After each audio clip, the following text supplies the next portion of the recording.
Welcome to the Archaeoastronomy database, live stream at Callanish on the Isle of Lewis.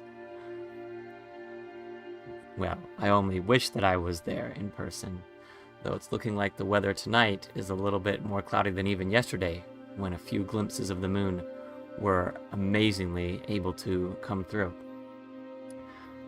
But I am just live streaming a 3D simulation synced in real time with the events that will probably not be visible tonight.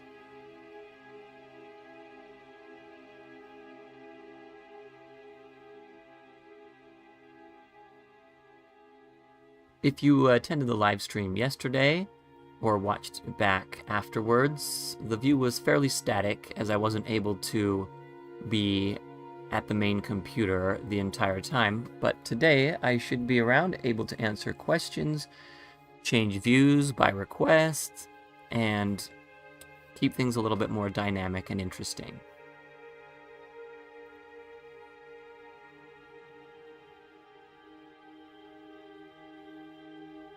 This was quite a remarkable standstill in that, with the timing, depending exactly on your location, the moon was at almost the same position for 2 evenings in a row, and for Callanish particularly.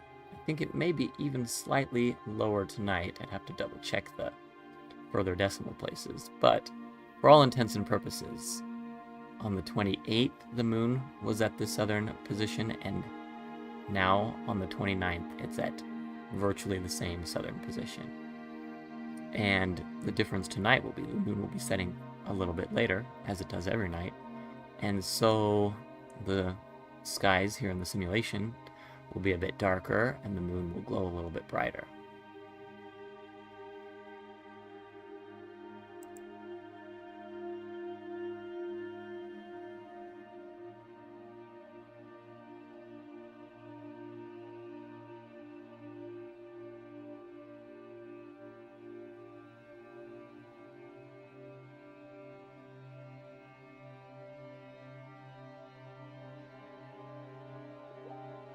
I'm going to make sure that the live stream has been shared in multiple locations, so stand by and I will be back in about 5 minutes to give a little bit more information.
Looks like we have a few people joining now. Welcome to the live stream at the Callanish Stones on the Isle of Lewis in the Outer Hebrides in Scotland, UK. We've got the moon rising over the Harris Hills and moving toward the stones.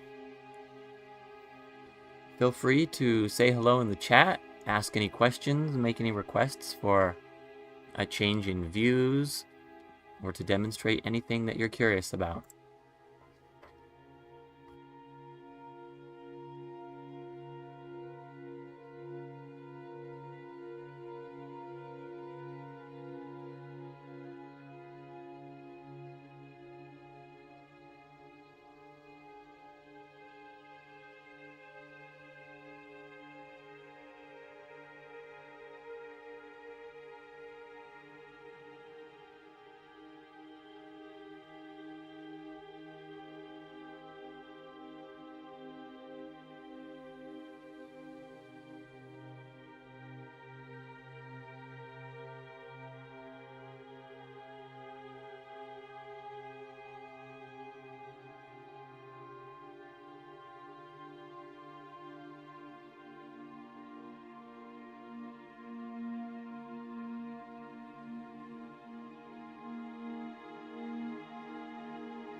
Now that the moon is well up, it's skimming the southern horizon, working its way toward the stones. We're viewing from the north end of the avenue here. You can see the two stones of the end of the avenue are here.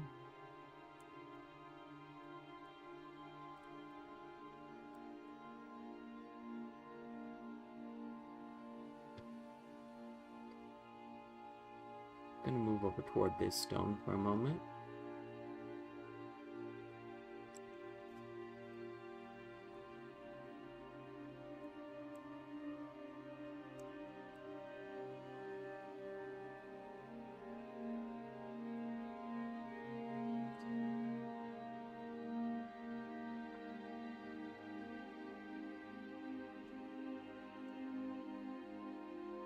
And we'll walk down the avenue.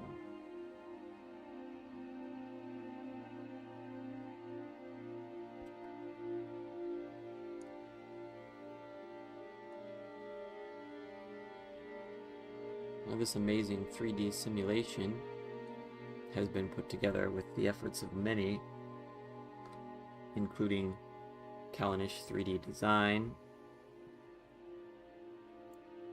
And you can see not only does it have the distant horizon and the three-dimensional stones, of course, but it also has near features of the horizon, such as this rock outcrop on the south side of the circle.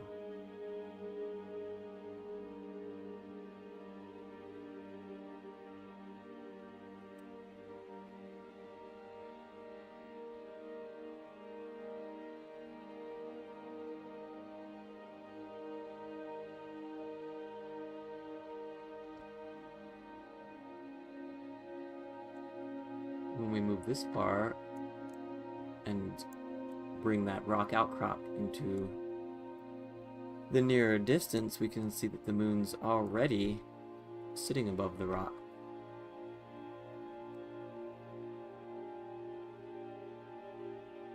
And you can see the line that the moon's path is going to follow. If we come up on the rocks ourselves, we can see the more distant horizon. Now, because the tilt of the Earth is less than it was in the Neolithic period, around 5,000 years ago when the stone circle was built, the moon doesn't reach quite the same southerly extreme as it used to. The green line you see below the purple arc is the maximum in the past. And you can see it goes behind the peaks on the left as it's rising, and behind two peaks on the right as it sets. So at its most extreme southerly position, you could very easily mark that you'd reached the maximum by seeing the moon appear, disappear as it rises, and then disappear and blink between those two hills as it sets. But it's also possible that they would want to observe the moon during the summer full moon, which doesn't go quite as far south as the absolute extremes, which happen at half-moon phases near the equinoxes.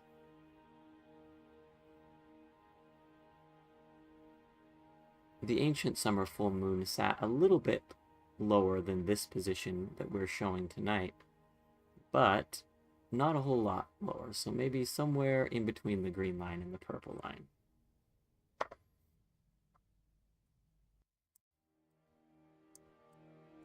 So from up here on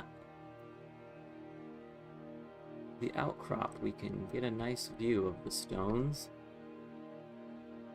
And if you've ever seen this in plan, you know that there's the circle of stones, and then a southern row of stones, a western row, and an eastern row radiating outward, and then a double row extending to the north, forming an avenue of sorts.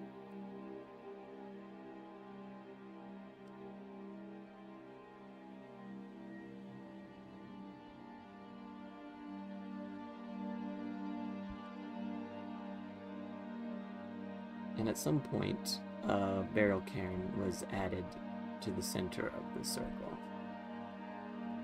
But it's not rendered in this simulation.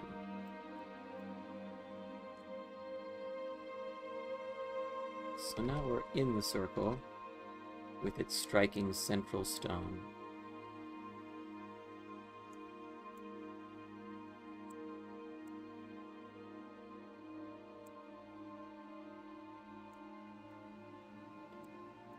There are several proposed alignments from various viewpoints. And in the past, the northern moon would actually set behind rock outcropping in the mid-distance.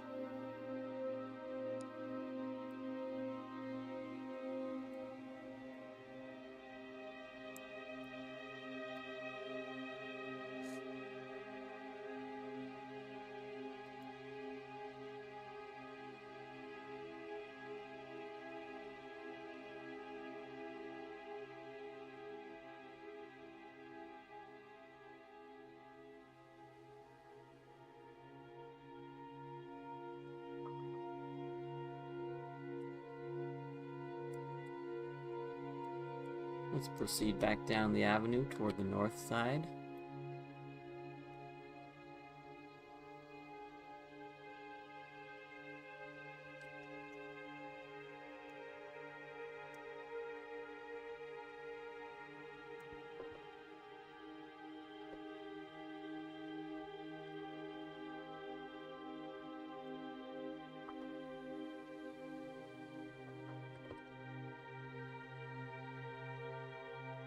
You can see how in the past, with the green line, the moon would skim quite low over the rock outcrop and even intersect some of the stones of the eastern row before coming in amongst the main stones of the circle.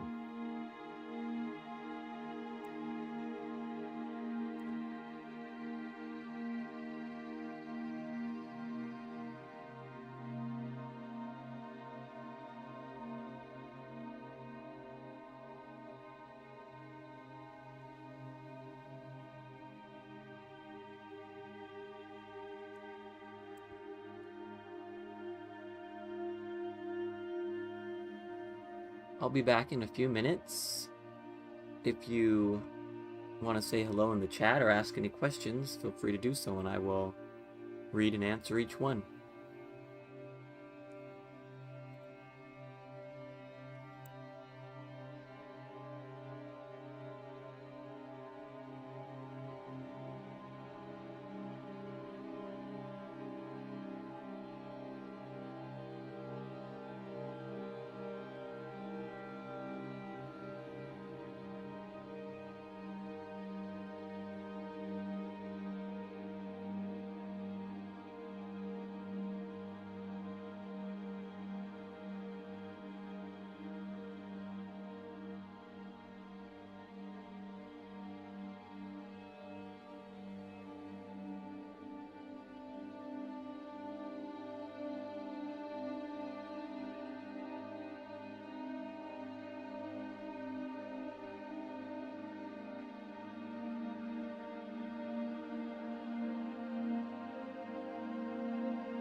welcome. Add astral music to the chat.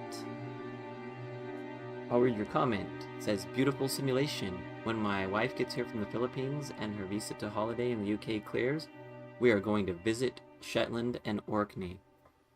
Oh, that will be amazing. I loved my visit to Orkney. So many sights to see there. The Ring of Brodgar and Maze How. We visited the Queen Chambered Cairn and the Chambered Cairn up on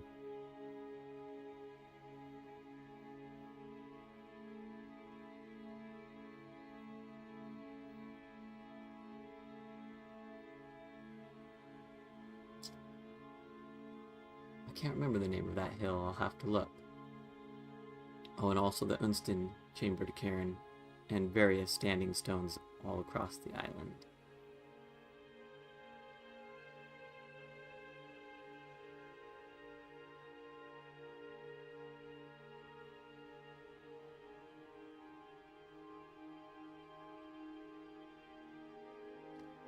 I'd love to go out to Shetland at some point. I've corresponded with a few people there in some observations that they were making with some standing stones. I have a video on the channel about the Clavelcast standing stone.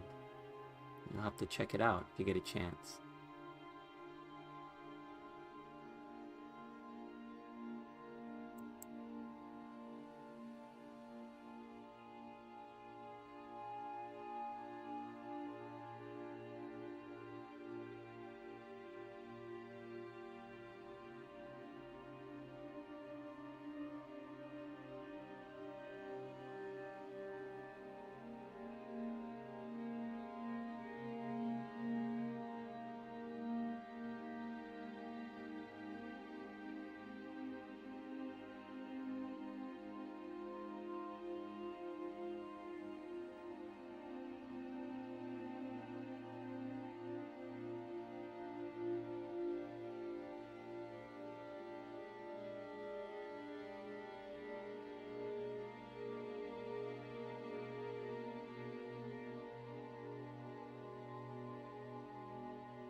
the moon should be among the stones in about 1 hour, and then it will set pretty soon after that.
We're going to take a quick view over to the west of the stones.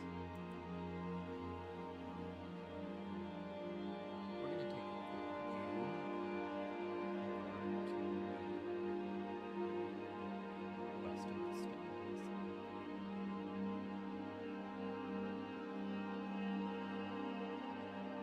west of the stones.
It's interesting that from this view, near the last stone of the western row, in the past the moon wouldn't have even appeared beyond the nearby rock outcrop from this view until it was almost time to set again. Although tonight it'll be skimming over the rocks. Until it was almost time to set again. Although tonight it'll be skimming over the rocks.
Now we'll take a look from the other side of the circle.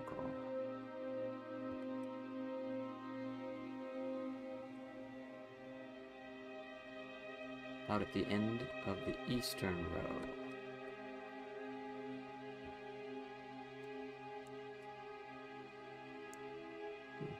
From here, the moon would go down before even getting to most of the outcrop.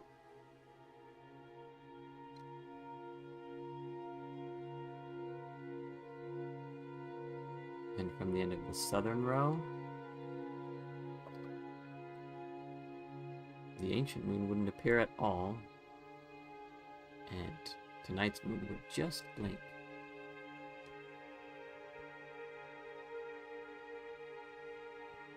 Let's take a look from the center.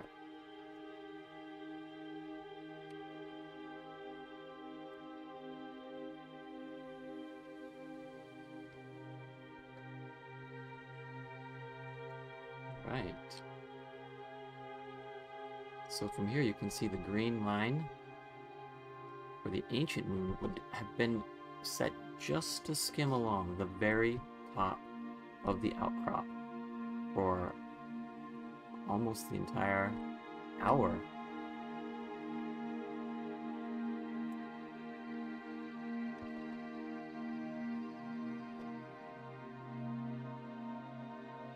You can imagine the summer full moon setting somewhere between the purple and green line would skim that horizon.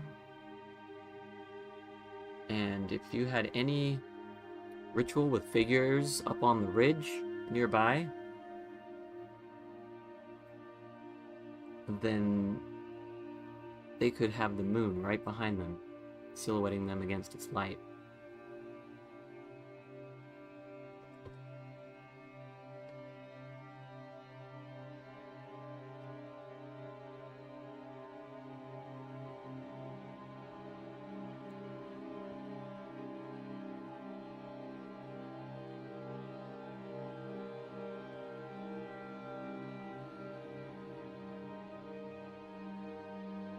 Back down the avenue a little.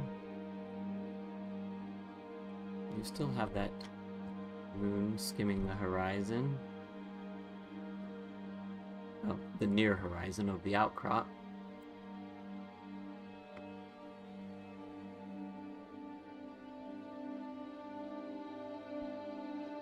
The largest outcrop on the right there will intersect the moon's path tonight.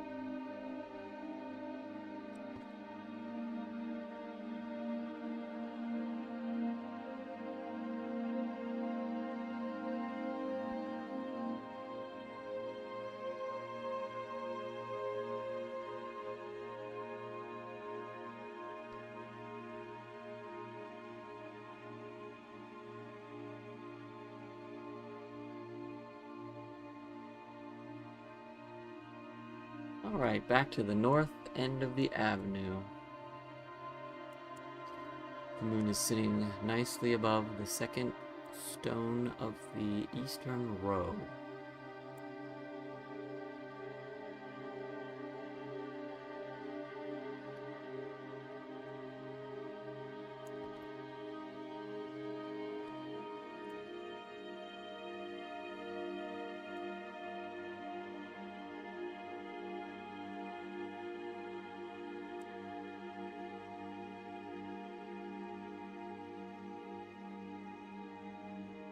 We'll take a more natural view for a moment, with no lines to distract.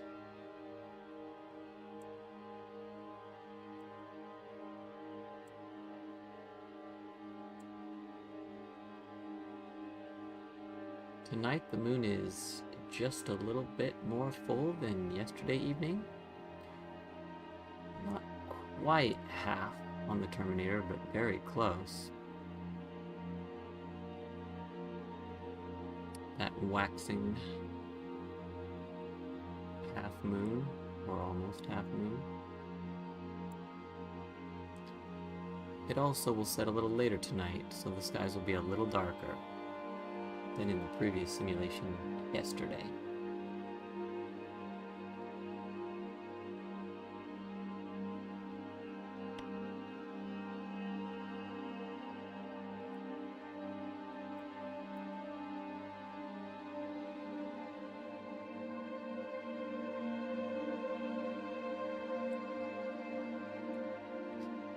Let's just enjoy that for a moment.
It looks like we have about 9 watching currently.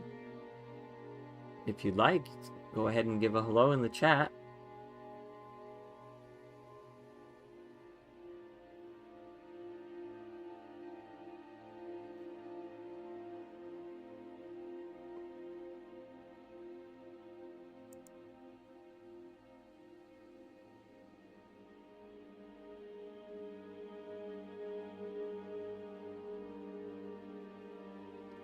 Also, if you get a chance, you can browse around the YouTube channel and see some of the other videos.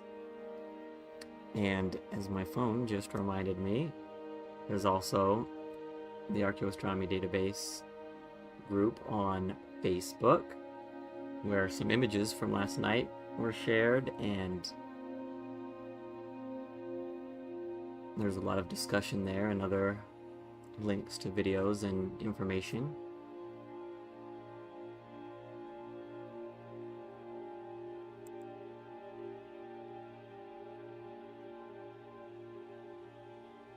You can find all the pertinent links in the channel description.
the moon's just coming in line with another stone of the eastern row.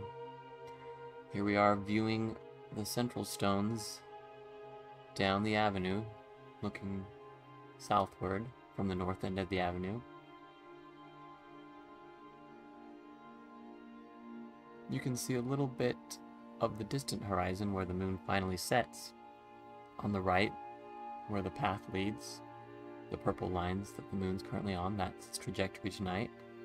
The green line is the Neolithic maximum south moon, as the moon used to reach slightly more extreme positions when the axis of the Earth was a little bit more tilted than it is today. But even during the maximum of the lunar standstill, there are fluctuations from month to month, with the half moons around the equinoxes reaching the absolute most extreme positions. But also of interest may have been the full moon of summer, which sets very low, perhaps somewhere between our current purple line for this maximum near half moon and the green line is where the ancient full moon would set.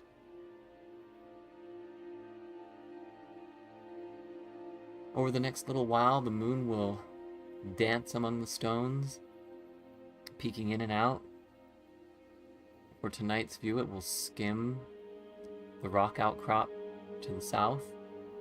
It has a specific name, but I won't try to pronounce it. I'll probably get it horribly wrong.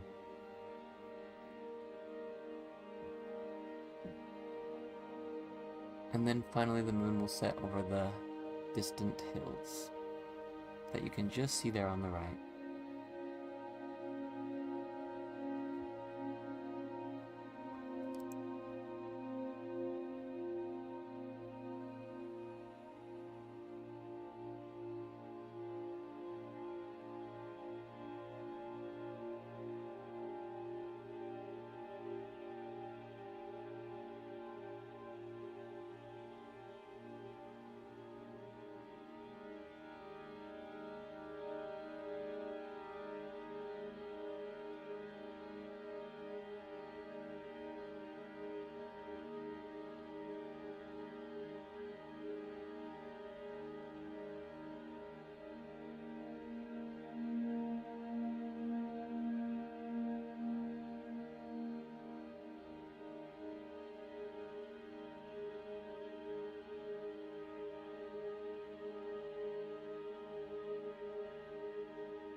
It looks like we have 13 currently watching the live stream.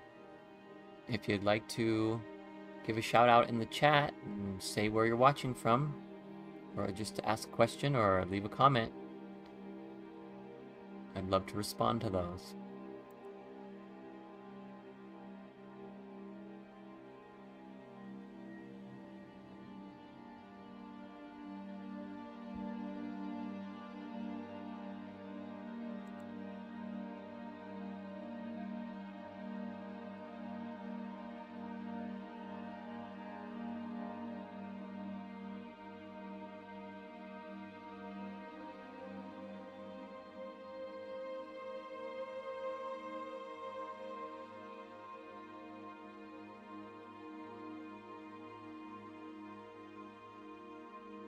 it really is something to see at these extreme latitudes, how the moon just seems to hang above the horizon without getting any closer to it until it finally begins to curve off and set.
At the end of the live stream, we can exit real-time mode and take a look at the moon setting from various positions, sped up a little bit, or with the settings showing how the moon would sit a bit lower in ancient times. So if you're still here then, or you come back, you can ask questions or see some of those other demonstrations.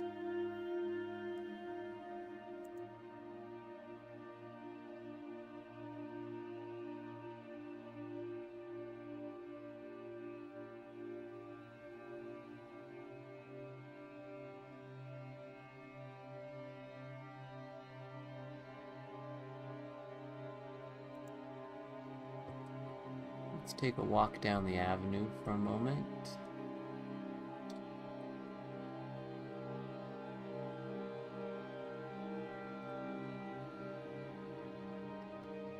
Just imagine a procession between the stones to the center, each step bringing the moon closer and making the stones appear larger.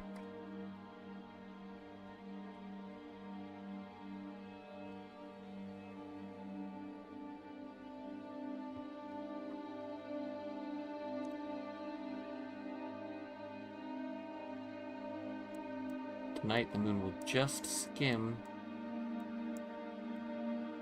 along the top of the rock outcrop.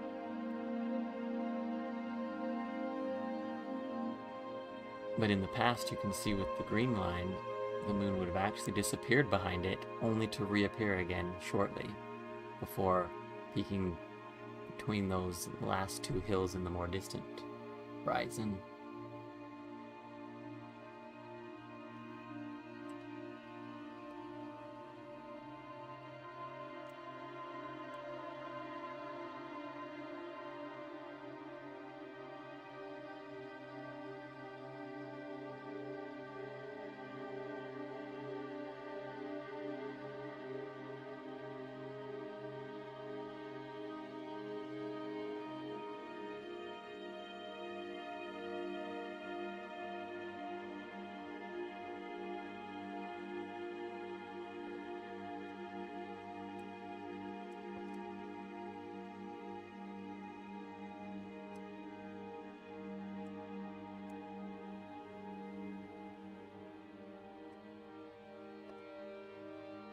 Here we are back again at the north end of the stone row.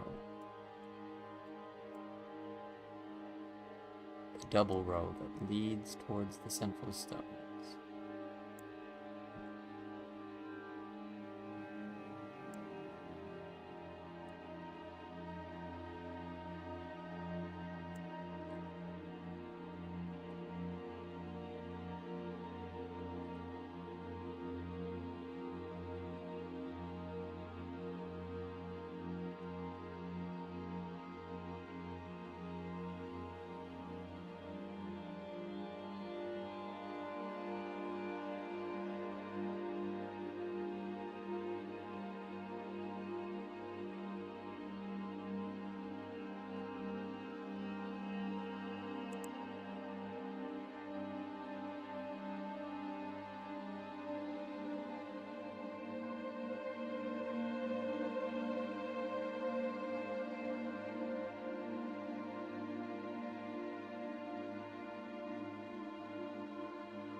Now the moon's moving amongst the stones of the main circle.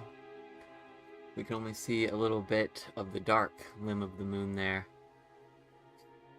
And now it's just starting to peek out around the other side of that stone. Wow, that is atmospheric.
The moon has now started playing hide and seek amongst the stones. It's really amazing when you've got near objects in the foreground to really mark how the moon is moving across the sky. I can just imagine if people in ancient times were proceeding down the avenue or even dancing back and forth, how the moon would continually seem to leap about between the stones. It would really be something to see.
I'll turn on the lines showing the path of the moon. Again, pointing out that the green line is the absolute maximum during the Neolithic, with the moon sitting quite a bit lower. And then tonight's path along the blue line, which is almost at the maximum position there, which is the purple lines.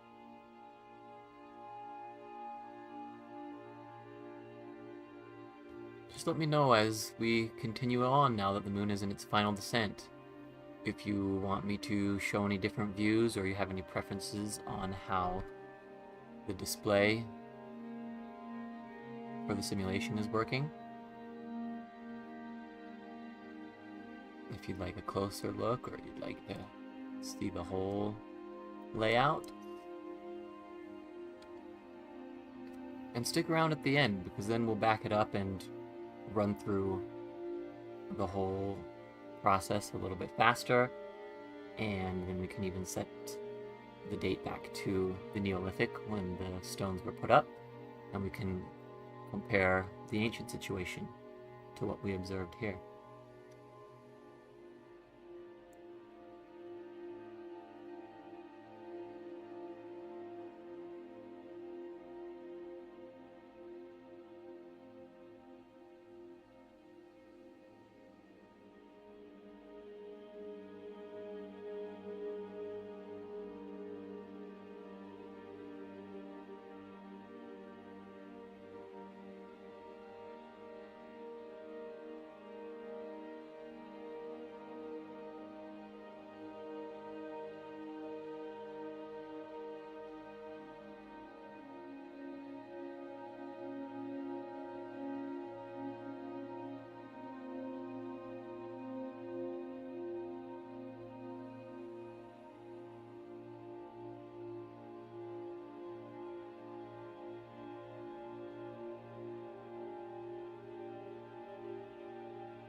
Looks like the moon is currently in Sagittarius.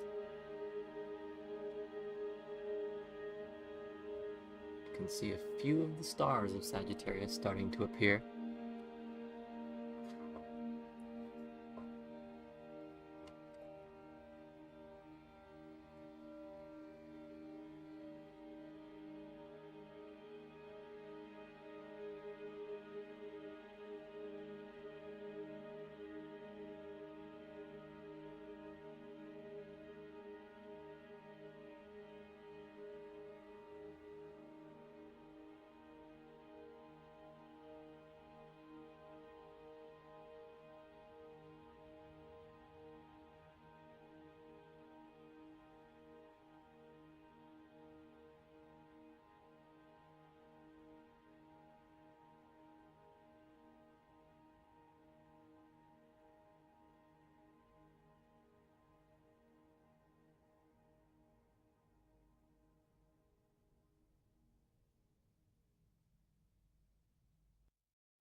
when you have such atmospheric stones right here in the foreground, it really gives you a sense of control and connection with the moon.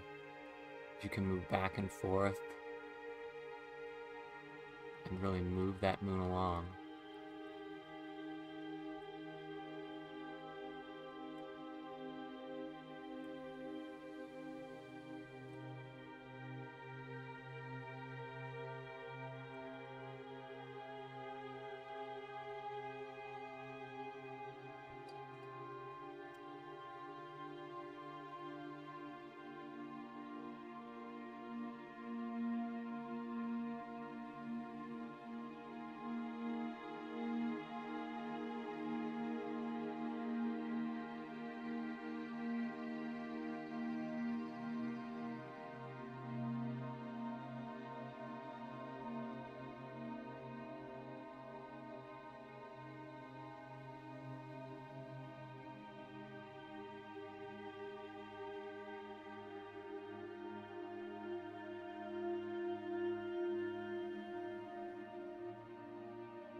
The moon's getting very low and will be setting fairly soon.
Alright, so the moon has nearly gone down.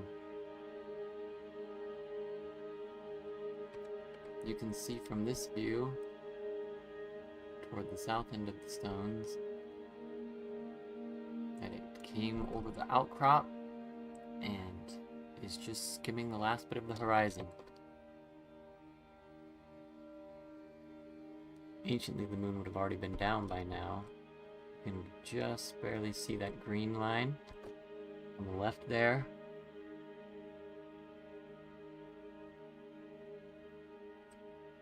Let's take a quick view from up on top of the outcrop so that we can see the more distant horizon.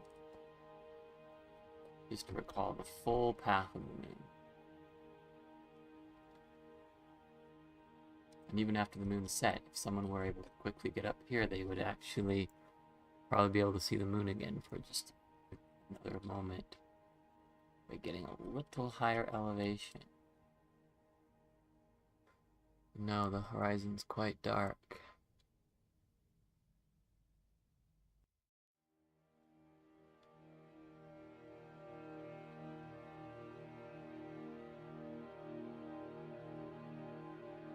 It takes a long time, though, for it to finally disappear when it's traveling at such a shallow angle.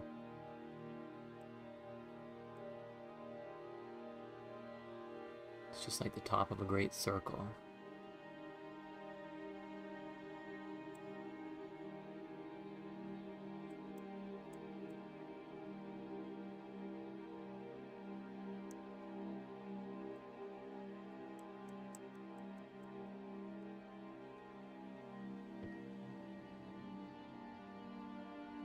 Let's jump back down amongst the stone.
Well, congratulations if you've stuck around this long.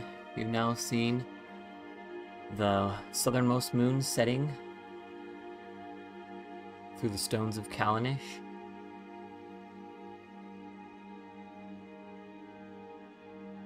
Truly an amazing sight.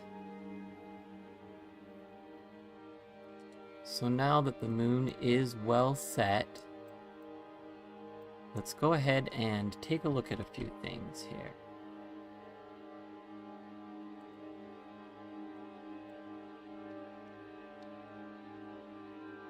There it is, just below the horizon.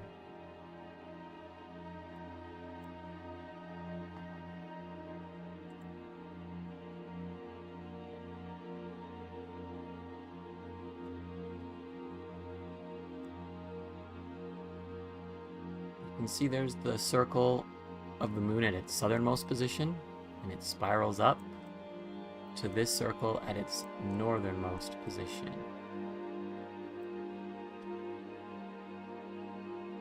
When you have the ground, that one is in the sky for most of the circle and just dips below for the northern.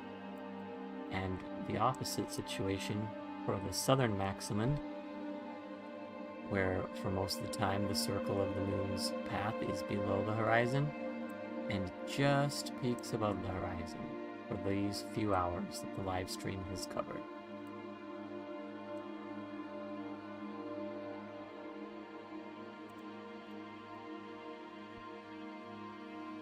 If you've never had a chance to explore any of the other videos on the channel, I have animations and demonstrations showing the fluctuation of the sun and moon along the ecliptic plane, of the fluctuations of the rising and setting points of the moon over the horizon,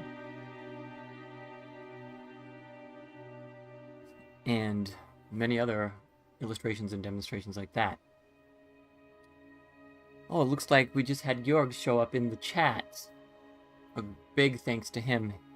He was instrumental in helping build this 3D model, and also for the Archaeoastronomy plugin in Stellarium, and many other things to do with Stellarium. In fact, one of the main contributors, I would say, and a great inspiration. So, I thought we could demonstrate a few things now that the moon has gone down, and if there are any questions, feel free to leave those in the chat.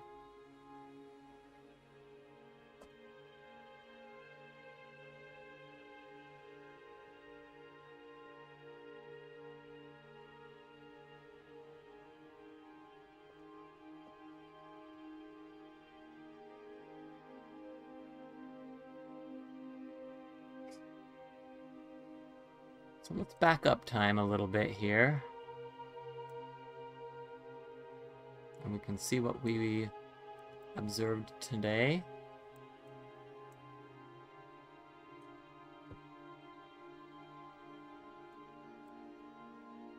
With the moon rising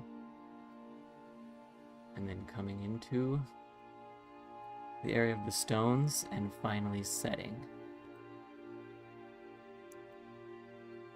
We could take a position from a little bit closer to stone 8 for comparison. You can see the moon coming through, going behind the outcrop, and finally setting just to the right of the circle. So it kind of takes the entire span of the circle from there to that far right-hand edge, and then these other stones are the rows radiating out. These stones in the foreground are the stones of the avenue. Now again, as we often talked during the live stream,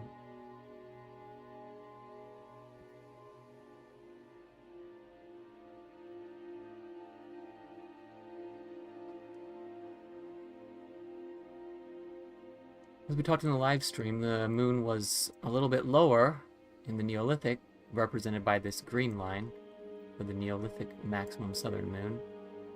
And then there's fluctuations between these purple lines for the modern moon, and tonight we were on that blue line. Just a fraction of a degree off from the absolute maximums, which were experienced back in March. Let's compare first before that. Yesterday evening, we had the moon at this position, and then this evening, virtually the same position. The timing was just so that as the moon was at its standstill for the location of Callanish, both at its latitude for parallax purposes and at its longitude for the timing of when the moon was above the horizon, we kept the moon at pretty much the same declination for those 2 nights in a row. And that was a wonderful thing, because tonight it was quite cloudy, and so yesterday evening some images of the moon were captured by Callanish 3D design as it slipped below as it was peeking through the clouds here and there. And also I understand that Josh Drury got some great photos, so if you follow him you can see what he puts up.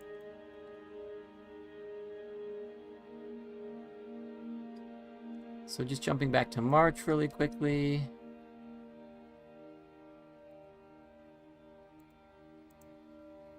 Of this year.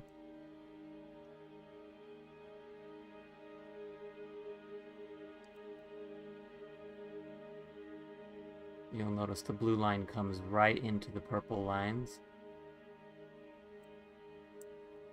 And so just a little bit lower than what we observed today.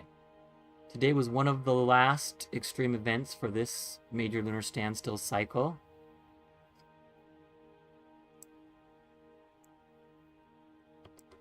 There will still be events that are fairly close, but it's going to start working its way back over the next few years to where it can't even get outside the range of the sun at the solstices, and then after that, even less towards the minor standstill, where it will be confined at a limited range, even less than the sun does at solstices. So if we come back to today, let's just advance to next month. So the moon's coming back in line for the southern standstill in October.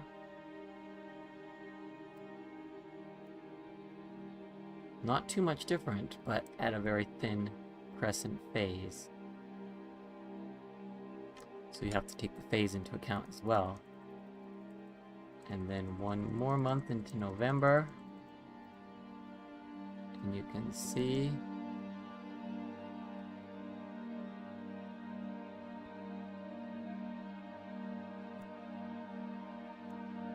an even less ideal phase for observation.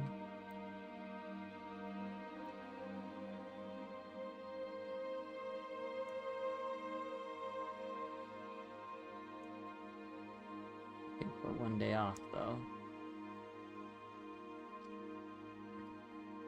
Alright, it's so thin I have to turn on the marker even in Stellarium so that I can see it.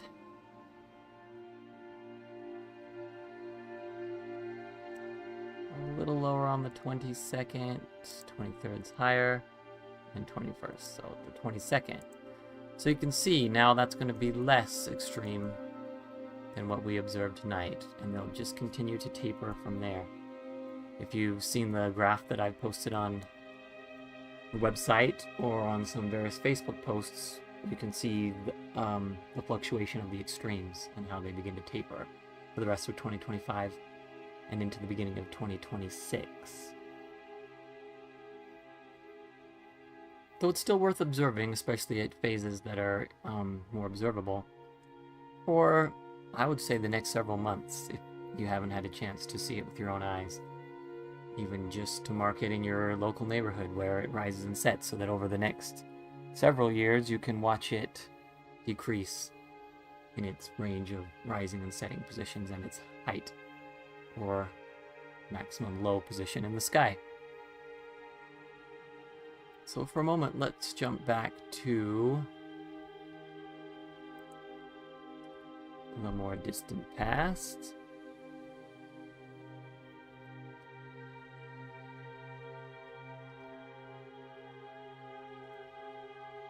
So here's one of the half moon events around 2275 BC, or 1 year off from that using astronomical numbers. So you can see we've got the moon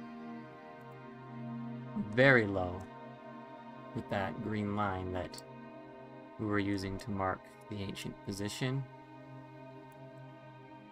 And at those times, the moon would have skimmed the nearby rock outcrop. And if we back it up, you can also see that what they may have experienced was this near double moonrise, excuse me.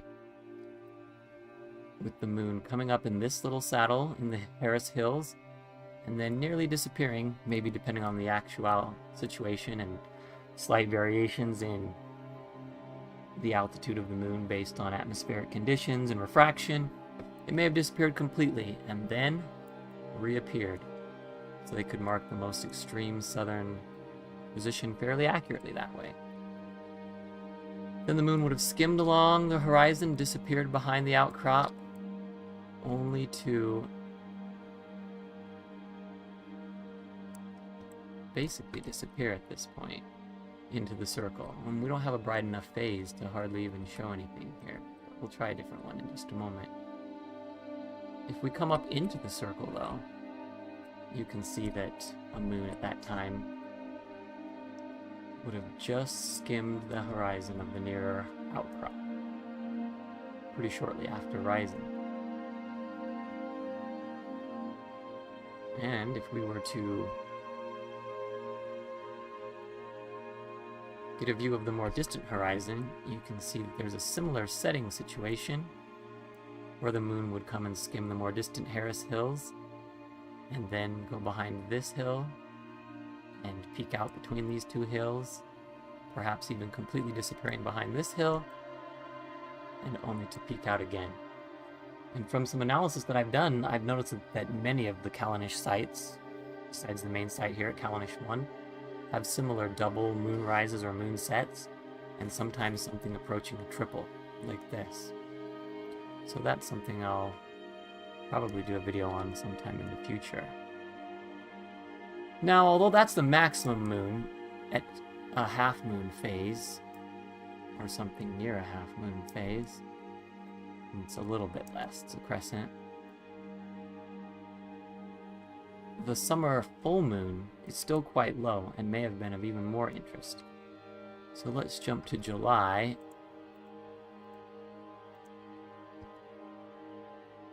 '17.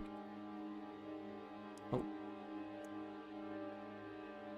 There we go.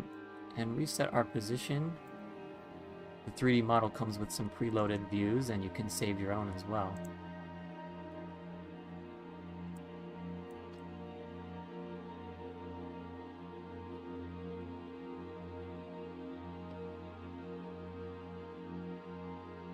Alright, bringing the moon back up.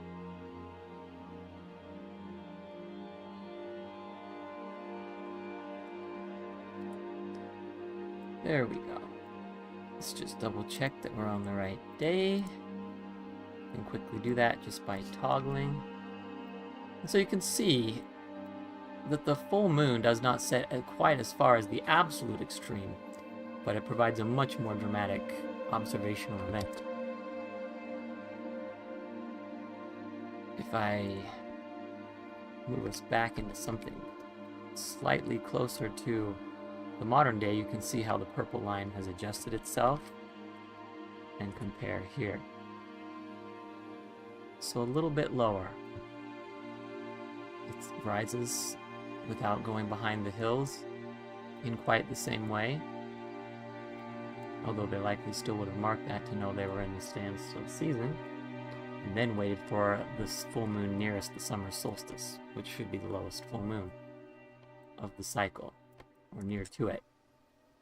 And of course the dates in Stellarium are showing July, but this is still closer to the actual solstice position because of the way the calendar system works. The months start to float from the actual solstices. In fact, we can see how close the sun is to the solstice position if we toggle on our Archaeo lines. You can see that the sun is virtually at the solstice position at this moment in July. It's not the exact solstice date, probably closer to the 13th, 12th, but still very close to it. So, back to the moon.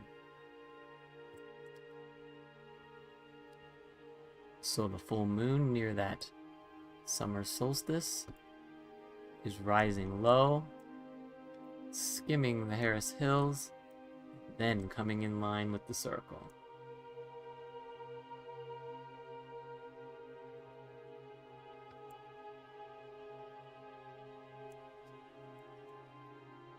Now if we move a little bit further down the avenue, we actually have quite a bit of control over the positioning of that moon. I can just imagine processions or dancing amongst the stones while glimpses of the moon flash between the various stones. And then of course, you can only imagine the drama that could unfold if a figure were up here on the nearby rock outcrop, silhouetted by the moon as it came in low over the horizon, only to disappear behind the nearer outcrop, and then to finally move towards its setting position on the more distant horizon.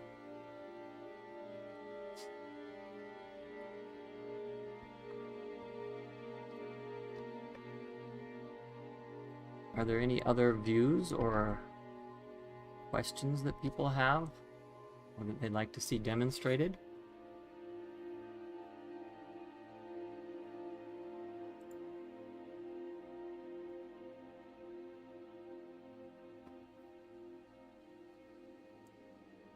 Georg Zotti is saying, and I hope I'm pronouncing your name right, "Very nice tour, just what I wanted Stellarium to become years ago, and finally a few archaeological 3D models are coming. I still hope for more." I'm right there with you. I am so impressed with Stellarium. It has been an invaluable tool in my research. It's allowed me to connect with the sky and really feel the pattern whenever I can just manipulate time and position in these ways, and then being able to load 3D models or generated horizons from any location. It's just fascinating to be able to make these connections.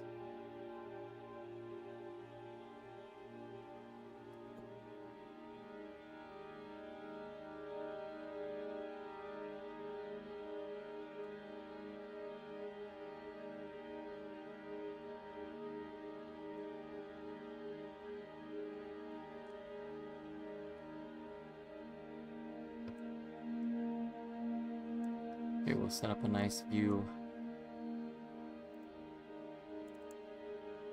and just let that moon move through naturally for a few moments. Once you get using Stellarium a lot, you set up your own shortcuts, customize everything, and you can really you can get a good feel for how to get everything going the way you want.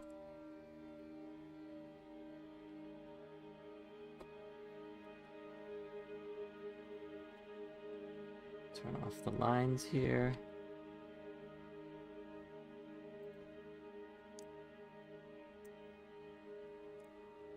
And we'll just let that full moon float through the stones.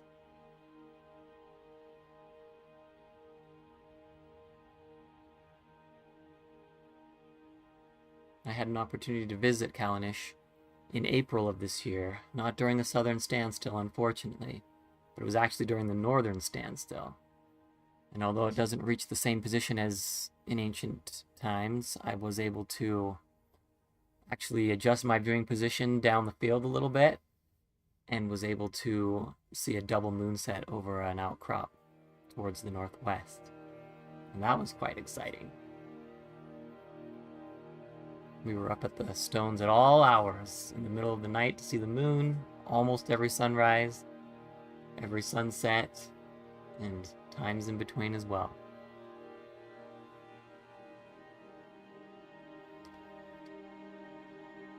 I really appreciate everyone that's been participating and watching.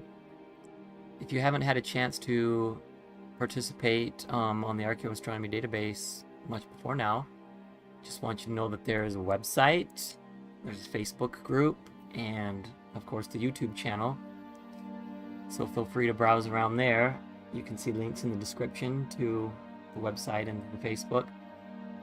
And also, if anyone is interested in helping the work of the Archaeoastronomy base move forward, the database is still building and I'm adding more items all the time. And I've got a lot of ideas for videos and other demonstrations and educational content that I'm trying to put together. So there are links in the description of the channel for supporting the channel through Patreon or PayPal, and also super chats and super stickers have been enabled on YouTube going forward, so those are some other possibilities. I just got so many ideas. I have to get organized and get everything put together. That's the main challenge, is not having too little to do, but sometimes too much, and just making a priority out of which things to focus on. With the moon being at its major lunar standstill these past year or so, it's been kind of my focus, so I've been really trying to push that forward, and there have been some great responses of people going out to sites and making observations and sharing their photos, and all that can be added to the database as well. So now that the standstill is going to be tapering off over the next little while, we'll kind of document everything that we've gathered for the last little while, and we'll be able to focus on some other things going forward.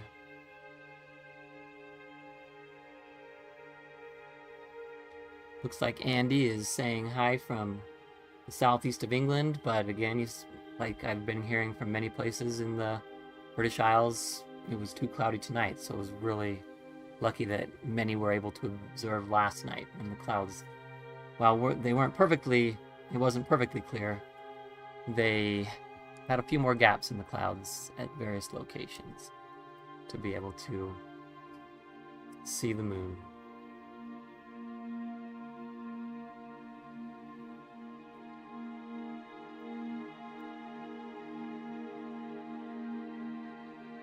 Just going to look at the chat here and see if anyone else has any comments or questions. For Peaceful Place Within had said, I really enjoyed watching. Thank you. Thank you for watching. Appreciate that. One of the amazing things about this 3D model, and again, big thanks to everyone who helped put it together, is that not only does it have the distant horizon, which doesn't change much with movement, but it has the near horizon of this rock outcrop, which really brings the situation to life in a way that most Stellarium horizons don't have. You kind of have your static view. And so you can get up there on the outcrop and see the distant Harris Hills. You can look back down on the stones.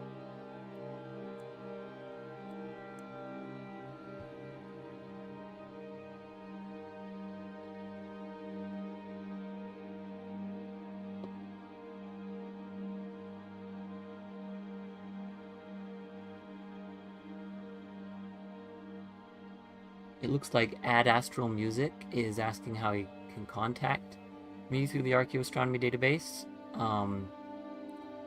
You can message me on Facebook is probably one easy way. Also, if you go to the website that's linked in the channel description, there's a contact form. Yeah, and the contact form will usually lead to email, and then I'll email you back and forth. So I usually don't just put the email address out there, just to avoid spam and things like that. But once you fill out the contact form, then I respond through that. So that's probably a good way.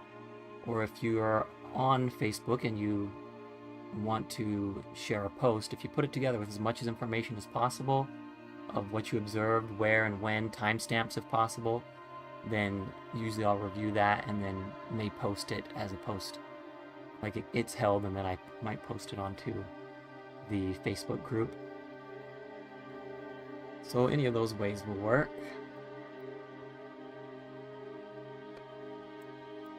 I was going to jump back to April of this year, since we have been focused on the Southern Standstill.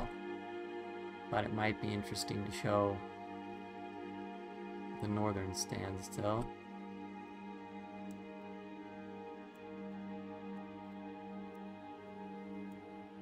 So you can see here over on the north side,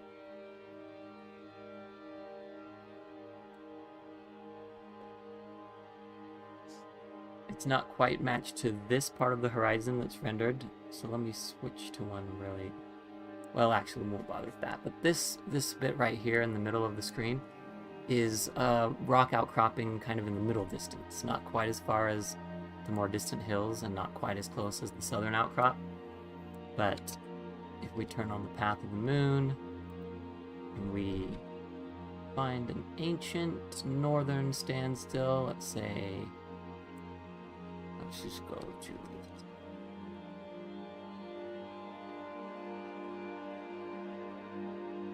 where are we looking for? The November 4th rise, or set rather, of the moon. Oh, we're 1 year off.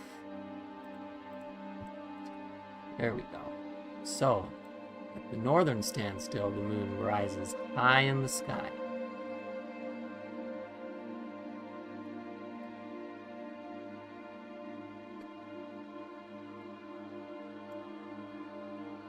And then sets very far to the northwest. Oh no.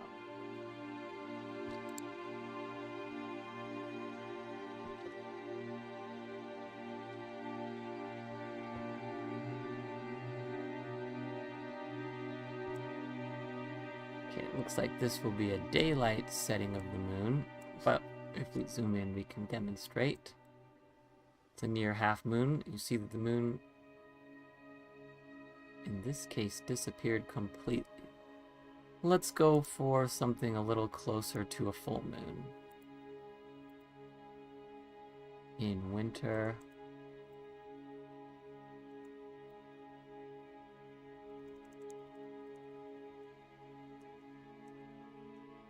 It's the winter full moons that are high in the sky.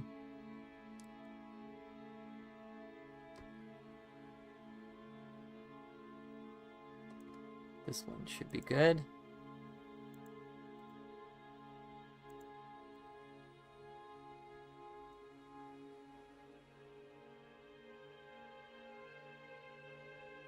Okay.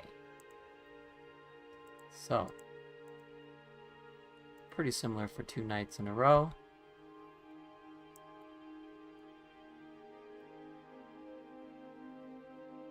Oh, I know what's wrong. I'm not quite positioned correctly.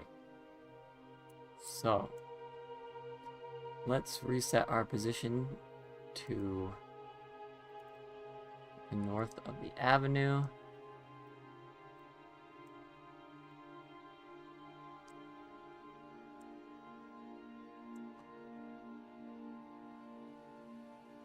I believe by stone 8. And since this outcrop is not all that distant, it's quite sensitive to an exact viewing location. So here we'll stand with our back to stone 8. And then look at this moonset. I think we may still be off. I'm making a mess of it now. Oh, it's because we might still be 1 day off.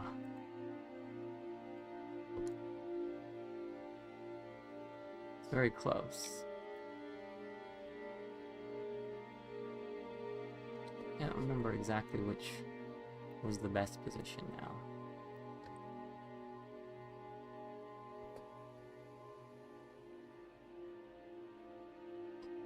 Okay, trying once more. We're at stone 8.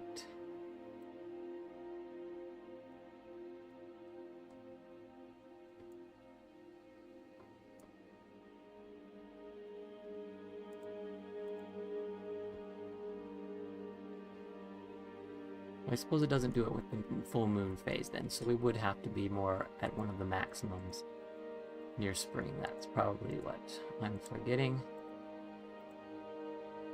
So let's go to the northern maximum around the spring equinox. There we go. You can see the line of the moon. This particular evening is going to be much, much closer to maximum.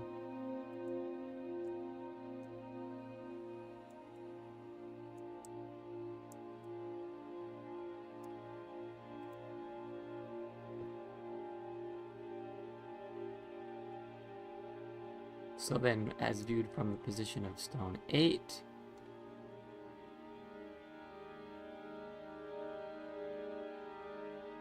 we have that moon setting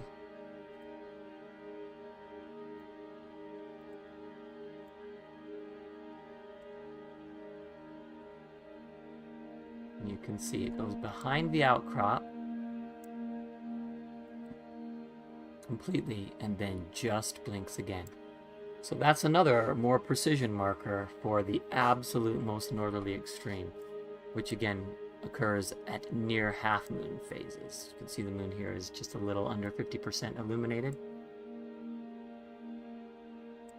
And so that is another proposed alignment. So my personal theory is that originally many of these sites were chosen just by long observation of particular sites where there were horizons of interest, especially when there would be a horizon with multiple interests like this, with the possible double moon rises and sets. And then that near outcrop only created more interest, and then the stones could be added to create various effects and spaces, and of course to lock in more precise viewing positions. Of course, we can never know 100% what their thought processes were and what their intentionality was. But my approach is to look at all the possibilities and document everything possible. And then we can use that with any information that comes in the future to refine our understanding of these fascinating, fascinating ancient sites. So I haven't seen any other comments or questions in the chat, so I think we'll go ahead and start wrapping up. Once again, I really appreciate everyone being here. Watch back if you're interested to see any other points in the live stream. We live streamed yesterday as well. You can compare, and I've actually done this a couple other times. Some of the first times were a little more rough, but hopefully I'm getting a little better at it. It's kind of a lot to keep track of, to keep everything running and all the different tabs and windows open. So I'm doing my best on that. Just takes a little bit of practice, I think. So again, if you want to explore the channel, look at the links in the channel description and contact me with any questions or areas of interest that could inform some of my future content. And until next time, keep watching the skies. This is the Archaeoastronomy database, signing out.